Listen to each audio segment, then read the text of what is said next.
Hey guys, what's up? Ashley Esqueda from Techno Buffalo. We're here checking out head gestures in iOS 7 Beta 2 for the iPad.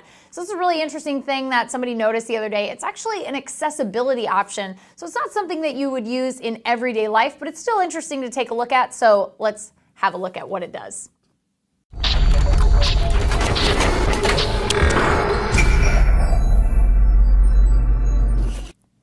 So here we are in our iOS 7 Beta 2 for iPad software. We're going to check out settings.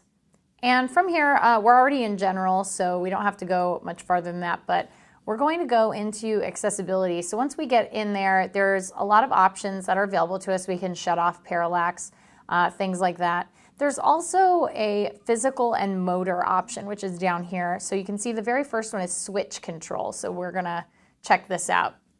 Now, switch control lets you use your iPad it will actually cycle through and highlight items on the screen, and you can activate them through an adaptive accessory, or you can actually now do it through head movements. So if we go to switches, you can see we can select an item. So if we want to, activate a switch on your input device now or enable a built-in switch. So here's different switch control by tilting your head to the left or the right. So we're going to pick right head movement. And we can actually add other switches like select item, scanner menu, restart the scanning, skip to next item, step to previous item, and stop scanning. You can also do system switches, so we can also do that.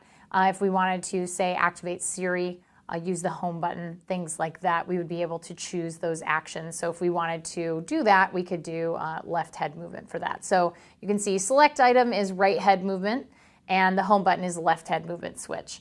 And if you had any other accessories for your iPad that were accessibility based, you would be able to use them here and add switches accordingly. So we're going to use those. So we have select item as right head movement switch and home button as left head movement switch. So once we do that, we can switch on switch control. And usually it will give you a pop-up menu the very first time you activate it, but we've already done that. So now you can see that it will start toggling through.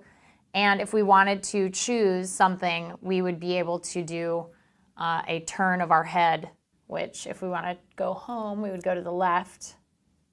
And then if we wanted to choose a group of apps, we would go to the right. So let's say we wanted to go into our clock. So now we've gone into the clock setting, and we can check out all of our different times. And so you can see here all your different clocks. And if we want to go back to the home screen, of course, we would just go left, and now it's taken us back to the home screen.